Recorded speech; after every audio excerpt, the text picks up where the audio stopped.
Shiwani King, Django King, Esther, Riz, Rani Klani, you big up T1, Sandagaita Palangesta, Youthman, Funda Gangsta,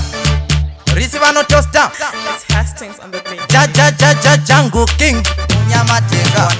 Dino Pira, Parno Pira, Dino Tika, Parno Tika, Dino Penda, Parno Penda, Dori Pinda, Iro Ridimu, Dino Pira, Parno Pira, Dino Tika, Parno Tika, Dino Penda, Parno Penda, Dori Pinda, Iro Ridimu, Takatanga inini chakakala,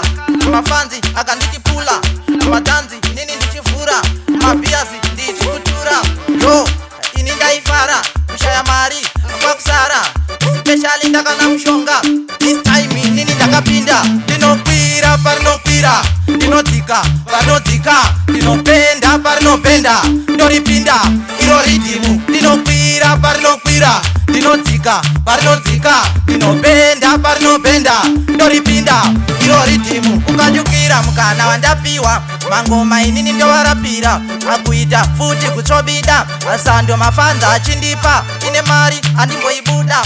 Mshavi, mandasi ya kumba, Kanarishavi, nasiri no buda, Mangoma inini ndio takura, Dino Pira, Parno Pira, Dino Tika, Parno Tika, Dino Penda, Parno Penda, Dori Pinda, Iro Ridimu, Dino Pira, Parno Pira, Dino Tika, Parno Tika, Dino Penda, Parno Penda, Dori Pinda, Iro Ridimu, Amingasadze, ini ndakarota, ndiri mwana, futi we mushona, Semangoma inini ndio zvikona, ndio imba, futi nechijoma, Kuripinda kusika pakona, Kwedo pakaita, anosora, Ndotofira, chetenda ora, Kwete sero, kudofora, Dino Pira, Parno Pira, Dino Tika, Parno Tika, Dino Penda, Parno Penda, Dori Pinda, Iro Ridimu, Dino Pira, Parno Pira, Dino Tika, Parno Tika, Dino Penda, Parno Penda, Dori Pinda, Iro Ridimu, Auta Shumba Shava,